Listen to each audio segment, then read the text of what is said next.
What if I pass you this plate of food to eat? Would you eat it or you would pass it on? Okay, so I would not be passing this plate of food to you, but I'll be showing you how to make it. Welcome to FFTL Inspired. I'm going to show you how to make this mashed potato and chicken curry soup. And to make it, these are some of the peppers I've used. I have red bell pepper, the orange bell pepper, Scotch bonnet. I have carrots, I have onions, I have celery. And so I'm going to start with my chicken, add some onions and some low-fat yogurt. I've used unsweetened yogurt. You can use the sweetened version if you like. So I'm adding some garlic and ginger, adding some smoked paprika with chili as well, some ground black pepper, curry powder, rosemary, some salt, some peppercorn, some lemon pepper powder, nutmeg powder, and some seasoning cube that I have squeezed up. Add some water and mix all together to combine well. So I'm going to leave this to sit on medium heat, cover it up, and I'll be back to it. After 3 minutes, I'm going in here with 1 cup of heavy cream. I'm going to rinse off with some water. Going to leave this to cook for a bit, about 2 minutes. Just cover it up to steam. Going in now with some carrot that I have sliced, as well as celery.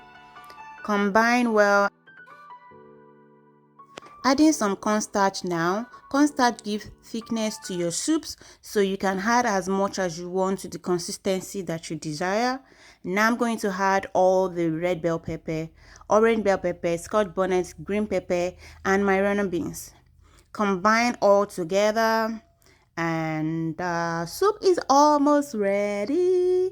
So I checked for taste, and I'm just adding some more seasoning cubes. Cover this up, leave to simmer for some minutes.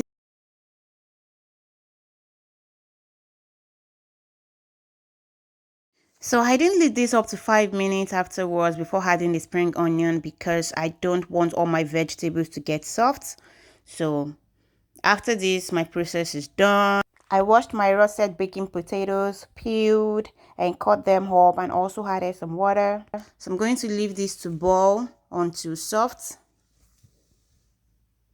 So check for softness and drain out the water. And back to it, add some butter. I've added just about a spoon of butter and combine together. At this point, the potatoes are already soft, so add some salt and some milk. You can swap this for some heavy cream.